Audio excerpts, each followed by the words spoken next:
Welcome once again to the Conversations That Matter podcast. My name is John Harris. I just recently read this book called The Jazz Age President about Warren Harding. Now, I know many of you probably are thinking, wait a minute, who's Warren Harding?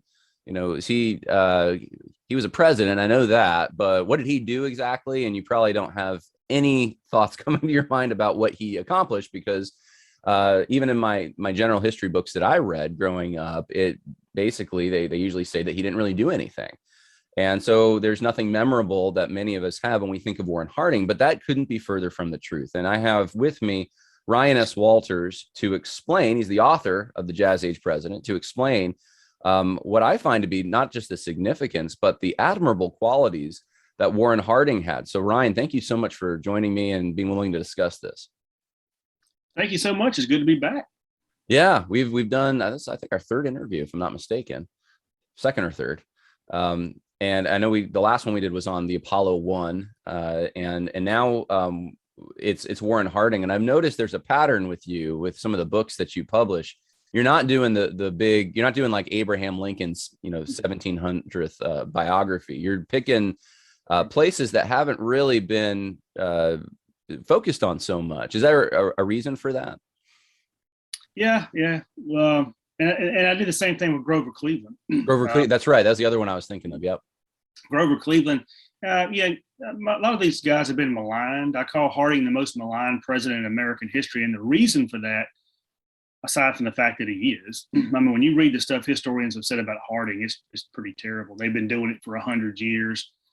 But he's finished last in more presidential rankings than any other president, even Buchanan. I think Buchanan's going to pass him eventually. Harding's actually come up a few notches in recent years, but he's still in the bottom 10, and he's still considered a failed presidency. But when you pull back and you look at his whole record and look at the man and look at what he actually accomplished and look at what was going on when he became president, the record's actually really good. He actually had a really good record, but again, most historians are left-wing progressives, and they like Wilson and they like FDR and they like Lincoln and presidents like that are activists. They don't like Warren Harding. They don't like America First policies. They don't like laissez-faire economics. They don't like capitalism. So, of course, they're going to hate Warren Harding. To pique people's interest a little here, because I know that's not a common name they hear, but I was surprised about a few things. He did remind me of Ronald Reagan, but he reminded me more of Donald Trump. Mm-hmm. And I didn't realize the America First, right, which I associate with Donald Trump. I mean, Harding was the one that actually used this phrase quite a bit, and the return to normalcy. But America First policies were definitely part and parcel to his cabinet and everything he did, from foreign policy to domestic policy and fiscal policy, and all of it seems to be America First stuff. So could you talk about that a little bit? The comparison between Warren Harding and Donald Trump. Yeah, it's actually interesting. Robert Spencer gave me a good blurb for the back, and he called Harding Trump before Trump, which is something I've thought as well. Again, Trump basically ran on a Harding platform. Remember, you got to put Harding in his context. Now, Wilson ran for re-election in 1916, and he used the America First slogan. But obviously, he won re-election in a close fight with Charles Evans Hughes, inaugurated on March the 4th, 1917, and a month later we're in World War I. So obviously he didn't really mean it. I mean, we know a lot about Wilson. He didn't mean a lot of things. Harding was true to his word. I mean, coming out of World War I, that was basically an internationalist crusade that we got into. And then, of course, remember the flu pandemic that came out of that. And all those things were going on. Other things were going on in the country, and people were just fed up with it. And Harding came in with his signature slogan was "Return to Normalcy," but he used America First throughout his campaign. Said we got to prosper America first, take care of America first. And when his inaugural address, he said the same thing. We got to disentangle from the old world. We don't want to get involved in their entanglements anymore. He was talking about Europe. So he had an America First policy on foreign affairs, on trade policy, and really economic policy, because he wanted to prosper the American people first. And of course, we end up with the boom of the Roaring '20s. Well, so Let's take a situation, if we could, today, one that's very prevalent right now. And I know this podcast is going to drop a few days after the time period we're in right this second with Russia. But something like the situation going on with Russia, how do you think, hypothetically, how would Warren Harding navigate something like that, you think? Or He'd what stay out of it. principles? Yeah, he would stay out of it. Yeah. I found it interesting. I just was scrolling through Twitter yesterday and looking at people's comments about it, and particularly left wingers. And of course, they're trying to blame it on Trump. But the other thing is, I was shocked at how many people thought we ought to go get involved in it and rescue Ukraine. And I feel for the Ukrainian people. I feel for what's going on over there. We should pray for them every day. But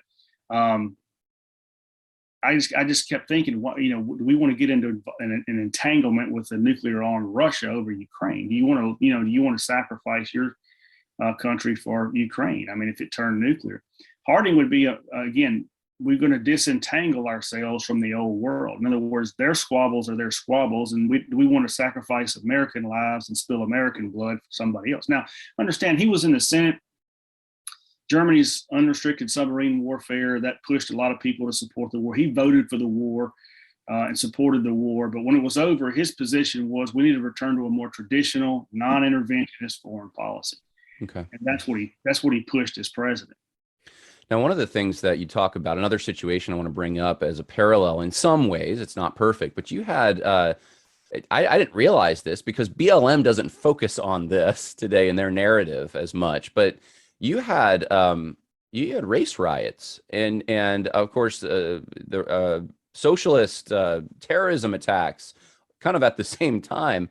And Warren Harding, as a conservative Republican president, really brought an end to some of this. And he doesn't get that credit. I think probably because today that would punch a hole in the narrative that 1619 BLM are trying to tell. But that I see some parallels, the civil unrest that Warren Harding was focusing on, and then the civil unrest of the past 2 or 3 years. Do you see those parallels as well? Oh, yeah.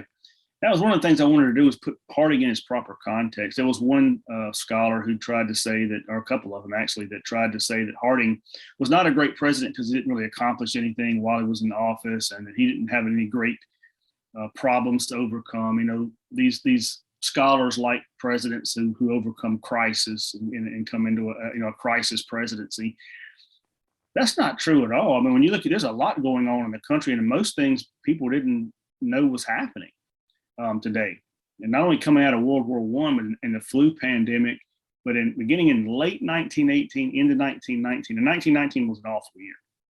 I mean, 1918, you had all that. You had the fight over the League of Nations in 1919. Wilson had a stroke and he was incapacitated for about 9 months, and people didn't know it. They kept it secret from it. We didn't have a president. His wife was really running the presidency, but we effectively didn't have a president for about 9 months while he was recovering from a stroke. Of course, the Senate voted the league down twice. Harding was involved in that fight, but 1919, a lot of terrorism. These anarchists and Bolshevik groups were setting off bombs. One place they bombed was the home of the Attorney General of the United States. They targeted a lot of people during that year. Labor strikes, thousands and thousands of workers around the country went on strike. But the racial violence in the summer was so bad, they call it the Red Summer of 1919. There were dozens of Black Americans that were lynched. And I don't mean in the South. I mean, the worst racial violence was in Chicago that year. Really? Racial rioting. Oh yeah, it was terrible. All of that kind of stuff was going on. It was just a year of upheaval, is what I call it. And of course, when you roll into 1920, the first thing that happens in January 1920, the economy goes into a depression. So it was just one thing after another. So when Harding runs on return to normalcy, people were really ready to hear that. Well, he was a kind of a blue collar guy, right? In a way, he's a newspaper man, but from rural Ohio. And he brought those values to the White House when he came, and very populist, for the most part conservative. And I do know he has, you mentioned in the book, he had some progressive tendencies as well. What were those? He had a few progressive tendencies. I guess everybody does to some degree. I mean, he did support helping famine victims in Russia. We sent a lot of supplies to Russia. He signed a bill to help to create maternity wards and things like that. There were a few little things that he did, but overall, his overall philosophy was very conservative, very much America first. Well, let's go. Can we go through some of these issues that parallel today's issues? I think this would be fun. And just, okay, how did Warren Harding solve a similar incident? So let's start, if we could, or what were the accomplishments of Warren Harding? The economy. What was the situation? What did Warren Harding do? And what did it work out? It's called The Forgotten Depression in American History. And there's a really good book by James Grant on that called The Forgotten. Most people don't know we had a depression in 1920. They know about 1929. They might know something before that, but they said we had one in 1920. Yeah, we had one in 1920. It hit in January of 1920, coming out of that awful year 1919, and it lasted until July of 1921. And it was pretty bad. I mean, unemployment went from 4% to 12%. And part of that was because the army was coming back from France and being mustered out of service. But industrial production fell by a third. Corporate profits fell 90%. You got inflation, all of the things that you see in a depression hit, and it was getting worse. So it was getting worse by the day for, average American people.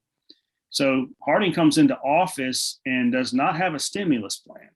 He doesn't have a New Deal. He doesn't have we're not sending checks to everybody. We don't have any of that. He's really, Paul Johnson actually called Harding and Coolidge the last presidents to handle an economic depression with laissez-faire methods.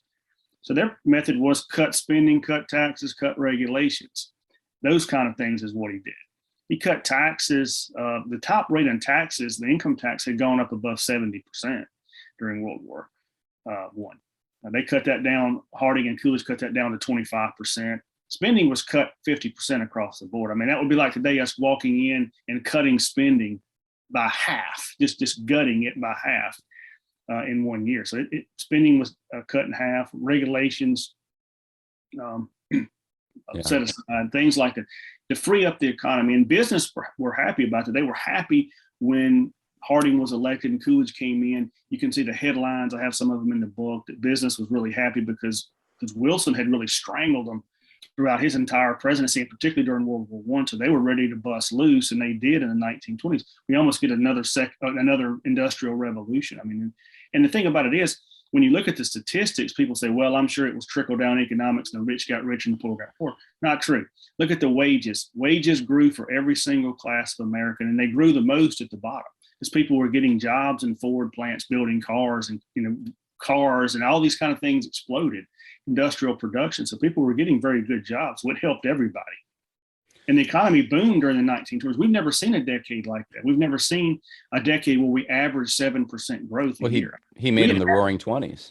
Yeah. We get happy with 3%. Hey, look, we got 3%. They averaged 7% growth a year, had a surplus every year, cut income taxes 4 times, and paid down a third of the national debt. Now, when have you ever seen anything like that? Yeah, no, we never paid down the national debt. No, I actually cringed what Biden, as we're recording this speech was yesterday, and the reaction to the Ukraine situation said, I'm going to use every tool at my disposal to keep gas prices low. And I thought, oh, please don't. Because, if you were like Harding, you would have cut taxes. You probably would have let him drill in Alaska. But that's not what he's talking about. And so anyway, I was fascinated by that. That's probably one of his greatest accomplishments. The economy. And he doesn't get credit for it. He does not get credit for it. Yeah. A lot of times you read these books or see these documentaries, they'll talk about the Roaring '20s, and you'll be shocked at how many times they don't even mention Harding or Coolidge at all. It's just like they were sort of innocent bystanders while all this was going on.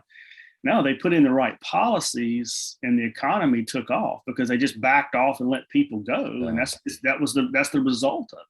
Now, why does Harding get a bad? I want to come back to his accomplishments, but he gets kind of a bad rap in the popular media when he is mentioned for being this immoral kind of playboy character who bucked prohibition and someone you couldn't really, kind of a seedy character. Why is that? Well, he did have a few. He was not perfect in his personal life. I mean, he was married to a woman named Florence Clean. She had a common law marriage to a guy named Pete DeWolf when she was younger, and they had a son. And of course, her father didn't like Pete DeWolf, and she was estranged from her dad. And Pete DeWolf was an alcoholic. And he ran off on her, and she met Harding.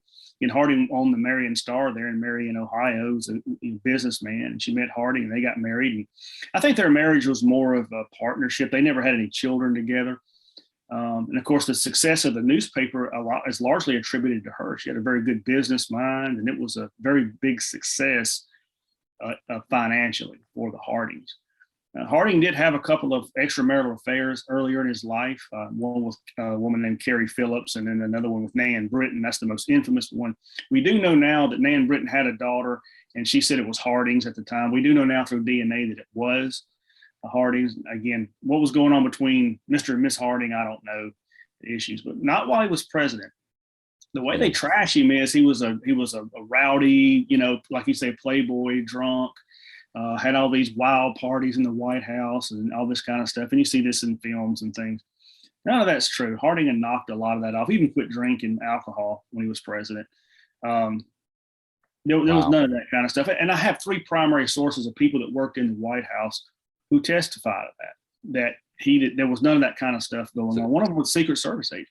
Was this a recycled news smear from his enemies then? Yeah. A lot of it was political attacks. You see the same thing with Grover Cleveland, other conservative presidents. There's a lot of stuff that the politicians and all throw at each other. We see that every year now. And historians just picked it up as it was true. People that didn't like him, and they never really checked into it. And you read these books, and they'll say all this kind of stuff, and without any type of source attribution at all. Yeah. And just because it's become common knowledge that Harding was a wild party guy and didn't do anything for the country. He was just there to have a good time and brought his friends, and they stole everything. And it's just ridiculous. But when you look at the sources, look at primary sources, look at people that knew him, you get a totally different story. Well, he worked, I think you said in the book, sometimes 18 hours a day. Mm-hmm. So he didn't have time for partying. And that reminds me of Trump again with the, just energy, endless energy. Yeah. And of course, that's what they always want to say, that conservative presidents were lazy and didn't do anything, and they did this, that, and the other. And you find the opposite. Grover Cleveland was the same way. We worked about 18 hours a day. Harding, and you find people working in the White House that will testify to that. Of course, other one, Lyndon Johnson took a nap in the middle of the day and all that kind of stuff. Harding was a hardworking president, and people that were around him, said that. What about domestic issues? Cultural issues, things like that, like the riots that happened. How did Harding address some of these things? This is an area, again, that he doesn't get a lot of credit for, if any at all. You don't ever see this in books or in documentaries or anything, but his views on race. Harding came up, he was picked on a lot. And the rumor was around Marion, Ohio, was that he had black blood, and they called him the N-word. Which he didn't like, obviously. So he was kind of, so I think it was kind of interesting because he kind of could at least understand what blacks were going through, at least in some kind of way. Even his own father-in-law, Amos Clean, would call him that word, didn't like him. We know now through DNA that's not true, but again, I think he was a little bit dark complected in those days. Even in the North, if you were like that people would throw that at you. So he had some sympathy for Black Americans. When he came in, he wanted to do something about it. And he had a very good record on that. He called for a civil rights law. He called for a federal law to ban lynching, to make lynching a federal crime. He went to Birmingham, Alabama. Talk about courage. He goes to Birmingham, Alabama in October 1921, speaks to a large segregated audience, obviously. And his speech is on why blacks need to be given equal rights inside the country. They ought to have equal opportunities in politics and in education and in economics. And you talk about the heart of the old Confederacy. Show me a president that would go do something like that. He spoke at an all-black college in Pennsylvania, and to their graduating ceremony, shook hands with every one of the graduates. There were about 400 of them. So he has a very good record. Again, some of those bills didn't get passed, but again, at least he used the presidency, used the bully pulpit to do that, to try to do something for Black Americans. Now, you compare him with Wilson and FDR. Wilson's a notorious racist. So was FDR. FDR didn't do anything for Black Americans. Nothing at all. And they're progressive heroes, and yet Harding gets monuments and all that kind of stuff. FDR's record on race is deplorable, absolutely deplorable. His wife, Eleanor, the first lady, tried to get him to support anti-lynching legislation and things like that, integrate the military. Would not do it because he didn't want to anger Southern senators that he needed to pass the New Deal. So he put politics over the plight of African Americans. Well, there's the whole, internment camps too, and that kind of thing. But not to mention 125, right? But yeah, Harding. But those people were considered political enemies and just actual enemies. And FDR did that by executive order. The Supreme Court 1944 Korematsu case upheld that to keep them in internment camps. Remember, in Wilson, the same thing was going on. Anybody that opposed the war under Woodrow Wilson, World War I, they threw him in jail, including Eugene Debs, who was a socialist, got a 10-year sentence because he gave one speech denouncing the war. There were other people. Upton Sinclair was arrested because he read the Bill of Rights out loud on a street corner. Harding came in and pardoned all those people. He pardoned Eugene Debs. He commuted his sentence and actually asked Debs to come to the White House to meet with him. I mean, the leading socialists in the country, diametrically opposed to Harding, but Harding's idea was this is the right thing to do. He didn't see him as an enemy. He didn't hate Eugene Debs the way Woodrow Wilson did. And I think that's a testament to his character. Eugene Debs said after the meeting with Harding, he said he's a good man with humane impulses. Well, and that reminded me again a lot of Trump because he was very trusting. I know you talk about, and some people took advantage of this, but he loved animals, he loved humans, and he assumed the best oftentimes, and that got him in a little bit of hot water towards the end there, which I see the same thing with Trump. The people he trusted kind of at the end didn't really help him that much. But let's talk about some other accomplishments. What about on the diplomatic stage? I mean, what did Warren Harding accomplish in diplomacy?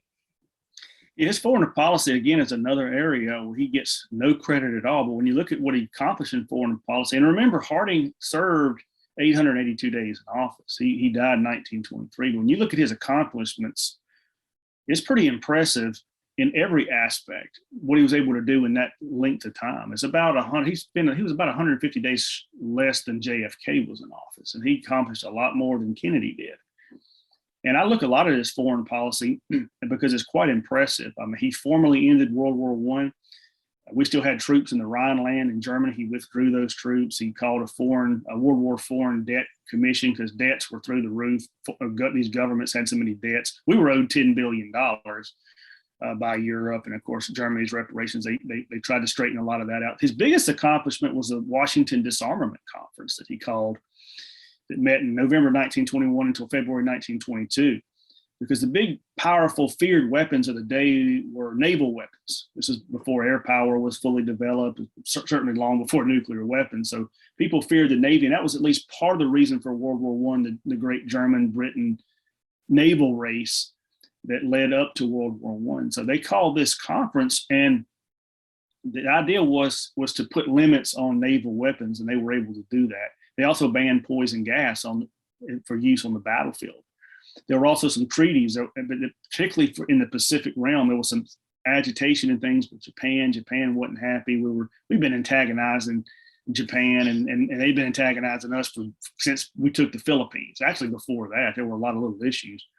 One scholar said the treaties that came out of the Washington Conference helped ease tensions and probably delayed war in the Pacific for at least a decade. So there were a lot of accomplishments he had. Caribbean. Wilson had messed up a lot of our relationships with Mexico and a lot of countries in the Caribbean and Latin America. Harding started repairing those relations. He reached out to the president of Mexico, who was really upset at Wilson. Remember the whole Pancho Villa expedition down there, and the Mexican president called Wilson a terrible enemy of Mexico. But when Harding came in, he said, this is a day of deliverance. And Harding reached out to him, repaired those relations. There were some troops in the Caribbean that he withdrew. So he had that kind of foreign policy. He wasn't offense and let's occupy things and throw our weight around. No, he was pulling back and withdrawing troops from around in different places in the world and repairing our relations. So he should get a lot more credit for that. I got a couple of pieces coming out in the next few weeks on his foreign policy in various publications. So maybe people can see that foreign policy works. It's not activist, it's not interventionist, it's not internationalist. It's a more traditional American foreign policy. And that's what we need now more than ever. I would just encourage people, go check this out. Where's the best place that they can get the Jazz Age President? Well, you can get it on Amazon. That's a good place to get it. You can also get it at Barnes and Noble. I think they're in some of the Barnes and Noble stores. At least people have told me they were. Probably Amazon's a good place to get it. You can go to Regnery's website, but they got links to Amazon and Barnes and Noble and Books A Million and some other places that you can get it. A lot of people say, well, I don't want to get it on Amazon. Well, I mean, there's other places to get it as well. And if you want the Audible audio version, you go to Audible and you can get that as well and listen to it. I listened to it. I started reading it, and then I got busy and I was on a long drive and I downloaded the Audible. It's very well read. So I would just encourage people, because this is not only something you can impress your friends with, that you know about Warren Harding when they don't, but it's certainly, in my mind, at the end, I thought I have a new hero here in some ways, a political hero. And I didn't expect to have one, in Warren Harding. But this is a guy, I mean, I feel like I agree with so much of what he says on just about every issue. And conservatives are constantly looking for heroes, and it's like Reagan is the one that we still, and he's a great man, but we still go back to Reagan, right? And there's so many other heroes in that pantheon of conservative statesmen that America has produced, and Warren Harding is probably at the top of that list. So it should be. Yeah, check it out, and appreciate you writing this, and let me know when you write something else, because I always like your material. Well, I'm working on, we talked about earlier, I'm working on a book on Vietnam, so a political history of Vietnam. So I'll be diving into Kennedy and Lyndon Johnson and Nixon in a book, and I'm calling it an unnecessary war, because I think it's, looking at it now, it's completely unnecessary. Certainly different than Warren Harding's foreign policy, because Warren Harding was a member of what we call the old right. He would be a paleo-conservative today. And you understand the differences in the conservative movement. Harding would not be a neocon at all. He's very much a paleo-conservative, and I think a lot of people will, particularly if you like Trump, you'll like Harding. If you like Wilson, you like FDR, you probably won't. Yeah. Well, thanks, Ryan. I appreciate you stopping by, sharing that with us. I encourage people to get the book. Anytime. I appreciate it. Yeah. God bless. God bless you.